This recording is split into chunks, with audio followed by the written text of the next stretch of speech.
Krishna Krishna Hare Hare, Hare Rama Hare Rama Rama, Rama Hare Hare.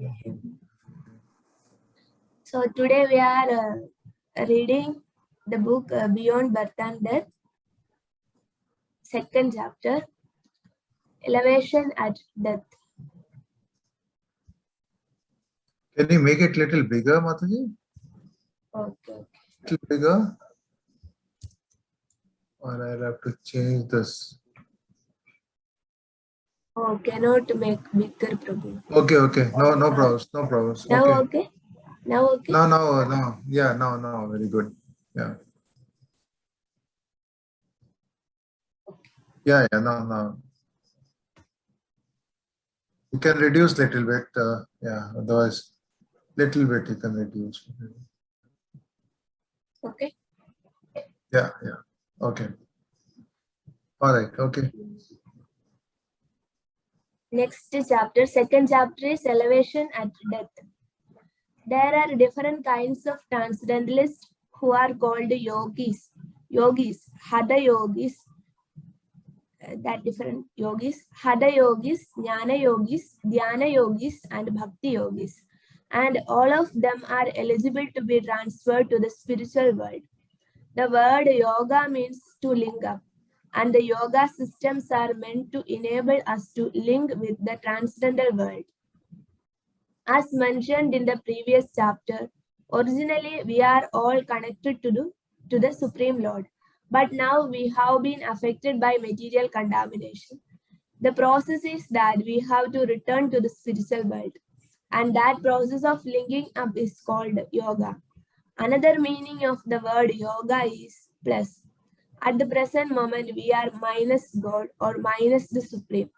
When we add Krishna or God to our lives, this human form of life becomes perfect. At the time of death, we have to finish that process of perfection. During our lifetime, we have to participate the method of approaching that perfection so that at the time of death, when we have to give up this material body, that perfection can be realized. Prayana kale manasa jalena Bhaktya yukto yoga balena chaiva bhruvor madhye pranam aveshya samyak satam param purusham upaidi divyam. One who at the time of death fixes his life air between the eyebrows, and in full devotion engages himself in remembering the Supreme Lord will certainly attain to the Supreme Personality of Godhead. Bhagavad Gita 8:10. Just as a student studies a subject for 4 or 5 years and then takes his examination and receives a degree. Similarly, with the subject of life, if we practice during our lives for the examination at the time of death, and if we pass the examination, we are transferred to the spiritual world. Our whole life is examined at the time of death. Yam yam vabhismaran bhavam tyajadyande kalevaram tam evaidi kaundeya sada tadbhava bhavida. Whatever state of being one remembers when he quits his body, that state he will attain without fail. Bhagavad Gita 8:6. There is a Bengali proverb that says that whatever one does for perfection will be tested at the time of his death. In Bhagavad Gita, Krishna describes what one should do when giving up the body. For the Dhyana yogi, meditator, Sri Krishna speaks the following verses. Yadaksharam veda vido vadanti vishandi yat yatayo vidaraga yat ichando brahmacharyam charandi tatte padam sangrahena pravakshye sarva dvarani samyamya manohridi nirudhyacha murdhni adhayatmanah pranam astito yoga dharanam. Persons learned in the Vedas who utter Omkara and who are great sages in the renounced order enter into Brahman. Desiring such perfection, one practices celibacy. I shall now explain to you this process by which one may attain salvation. The yogic situation is that of detachment from all sensual engagements, closing all the doors of the senses and fixing the mind on the heart and the live air at the top of the head. One establishes himself in yoga. Bhagavad Gita 8 chapter 11 and 12. You want me to read? Yes, Prabhu, you can read. Okay, okay, In thank the you. yoga system from here. In the yoga system, this process is called pratyahara, which means just the opposite. Although during life the eyes are engaged in seeing worldly beauty, at death one has to retract the senses from their objects and see the beauty within. Similarly, the ears are accustomed to hearing so many sounds in the world. But at the moment of death, one has to hear the transcendental Omkara from within. Om iti ekaksharam brahma vyaharana mam anusmarana yah prayati tyajan deham sayati paramam gatim. Elevation at death. After being situated in this yoga practice and vibrating the sacred syllable Om, the supreme combination of letters, if one thinks of Supreme Personality of Godhead and quits his body, he will certainly reach the spiritual planet. Bhagavad Gita 8:13. In this way, all the senses have to be stopped in their external activities and concentrated on the form of Vishnumurti, the form of God. The mind is very turbulent, but it has to be fixed on the Lord in the heart. When the mind is fixed within the heart and the life air is transferred to the top of the head, one can attain perfection of yoga. At this point, the yogi determines where he is to go. In the material universe, there are innumerable planets, and beyond this universe, there is a spiritual universe. The yogis have information of these places from Vedic literatures. Just as one going to America can get some idea of what the country is like by reading books, one can also have knowledge of the spiritual planets by reading Vedic literatures.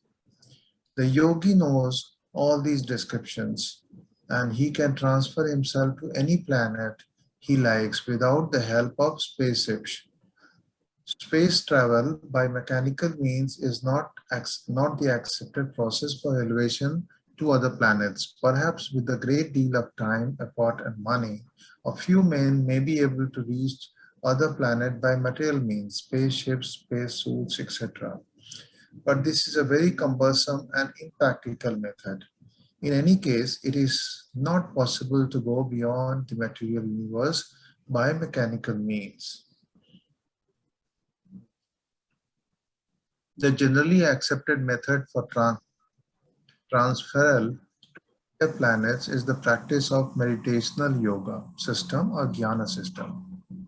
The bhakti yoga system, however, is not to be practiced for transferal to any material planet. For those who are servants of Krishna, the Supreme Lord, are not interested in any planets in this material world because they know that on whatever planet one enters in the material sky, the four principles of birth, old age, disease, and death are present. On higher planets, the duration of life may be longer than on this earth, but the death is there nonetheless. By material universe, we refer to those planets where birth, old age, disease, and death reside. And by spiritual universe, we refer to those planets where there is no birth, old age, disease, and death. Those who are intelligent do not try to elevate themselves to any planet within this material universe. If one tries to enter higher planets by mechanical means, instant death is assured, for the body cannot stand the radical changes in atmosphere. But if one attempts to go to higher planet by means of the yoga system, he will acquire a suitable body for entrance. We can see this demonstrated on this earth, for we know it is not possible for us to live in the sea, in the watery atmosphere, nor is it possible for aquatics to live on the earth. As we understand that even on this planet, one has to have particular type of body to live in a particular place. So a particular type of body is required for other planets. On the higher planets, bodies live much longer than on Earth. For 6 months on Earth is equal to 1 day on higher planets. Thus, the Vedas describe that those who live on higher planets live upward to 10,000 Earth years. Yet, despite such long lifespan, death awaits everyone. Even if one lives 20,000 or 50,000 or even millions of years, in the material world, the years are all counted and death is there. How can we escape this subjugation to death? That is the lesson of Bhagavad Gita 220. Na jayate mriyate va kadachin na nayam bhutva bhavita va nat bhutva bhuya ajo nitya saswatoyam purano nahanyate hanyamane sarire. For the soul there is never birth nor death, nor once having been does he ever cease to be. He is unborn, eternal, ever existing, undying, and primeval. He is not slain when the body is slain. We all the spirit soul, we are the spirit soul, and as such we are eternal. Why then should we subject ourselves to birth and death? One who asks this question is to be considered intelligent. Those who are Krishna conscious are very intelligent. Krishna Bhakta Bada Chatur, Baro Chatur. Because they are not interested in gaining entrance to any planet where there is death. They will reject a long duration of life in order to attain a body like unto gods. Ishvara Parama Krishna Sachidananda Vigraha Anadiradi Govinda Sadkana Karnam. Sat means eternal, Chit means full of knowledge, and Ananda means full of pleasure. Krishna is the reservoir of all pleasure.